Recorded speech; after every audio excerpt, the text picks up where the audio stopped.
Sorry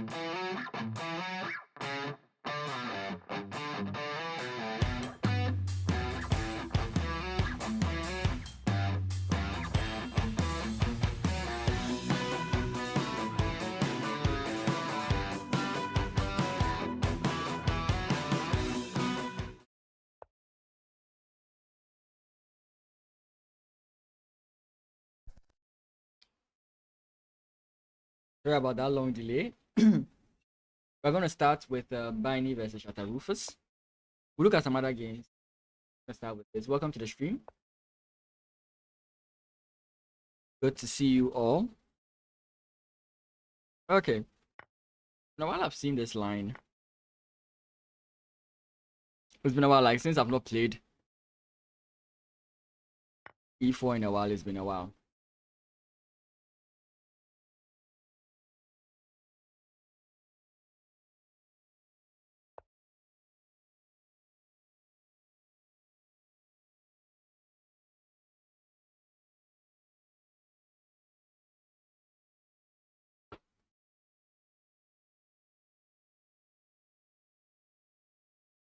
Okay.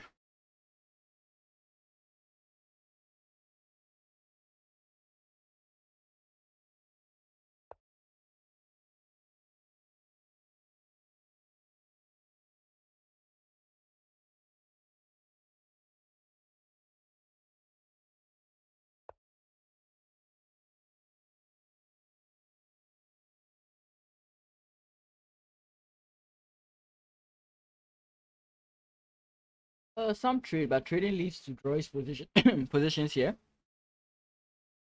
Trading does lead to draw.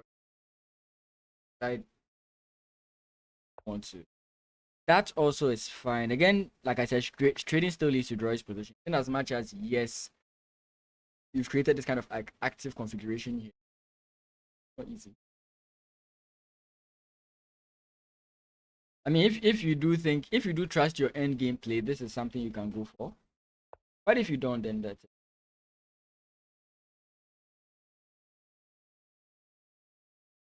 So basically, you're going to develop as usual.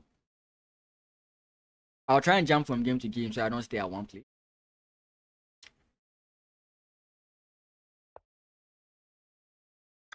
Anyways, I'll ignore it. Queenside looks nice. But then queenside opens up these kinds of like pawn pushes. And again, like you could always attempt something here. Maybe you could try and force this, like force castles. That's what I'm saying. May not really help your kids, but it's something you can consider if you want to.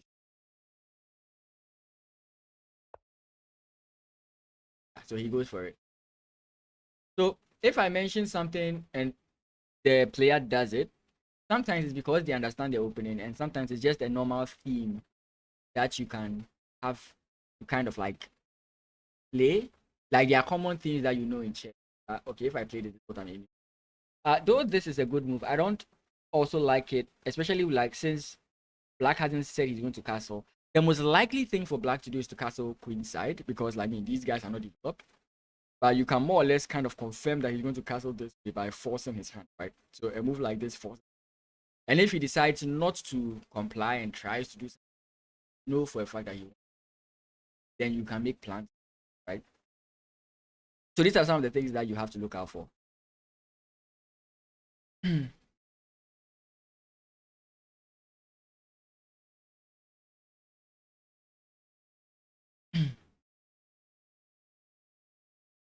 So I do think this move is definitely going to come in. You could try and stop it by playing this. You're really weakening your position. And you're telling your opponent that you want to go kings. I mean, it's it. Playing knight here brings up the question of this move. I mean, though it's kind of fine. Right, pawn push. For example, if knight f6, pawn push, d takes e5, d takes e5, d takes e5, d takes e5. The knight can now jump into e4 and it's targeting the. So castles, maybe knight takes and rook here. Your opponent plays. There are lines you can consider. I don't trust them, but there are lines that you can actually consider.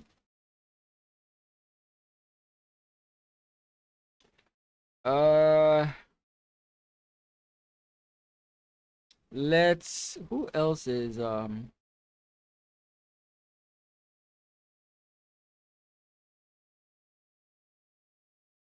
knight f6 f3?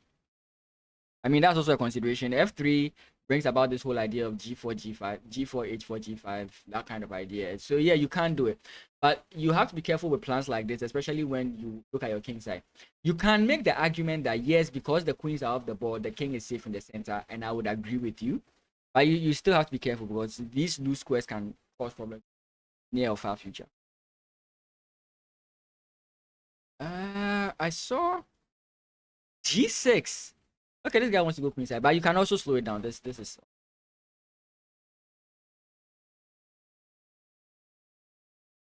again, it's my I like doing these type of things. I like to try and force my opponent to play in a style that is suitable for me. That is why I'm not saying this is the only good move. This is not the only good move. There are other things you can play, but personally, I feel like if you want to cause problems for your opponent, to actually force him to act in a set. Huh?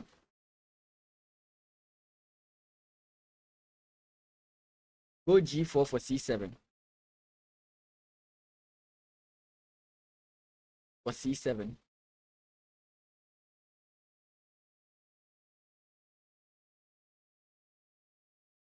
Is he playing an official match? Yes, he is. We can look at this game as well.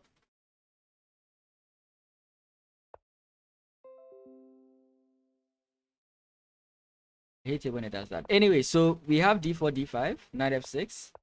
Okay, so this is like a Trampowski kind of position, which is also fine. Takes. Okay, well, this is normal. Preventing your opponent from making an advance here, but I mean, they can do it regardless, simply because of the bishop. I have seen this plan usually succeed. Doesn't really stop much. Okay, but this is the current position. Takes. I mean, this, theoretically speaking, this position is good for whoever has the knights, right? Because the position is kind of locked. But here, I mean, it could turn into anything at any point in time. This rook takes, huh? Did he feel like this pawn would become vulnerable on the e4 square?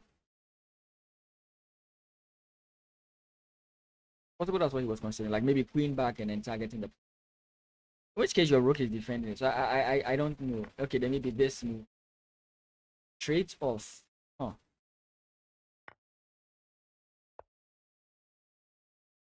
Don't see it. He has to be planning on doubling it also. Something with. Maybe the rook comes in here to d1 or to one of them. Okay, this looks like a smooth stopping the knight from coming. Beyond that, I don't see anything there. You could also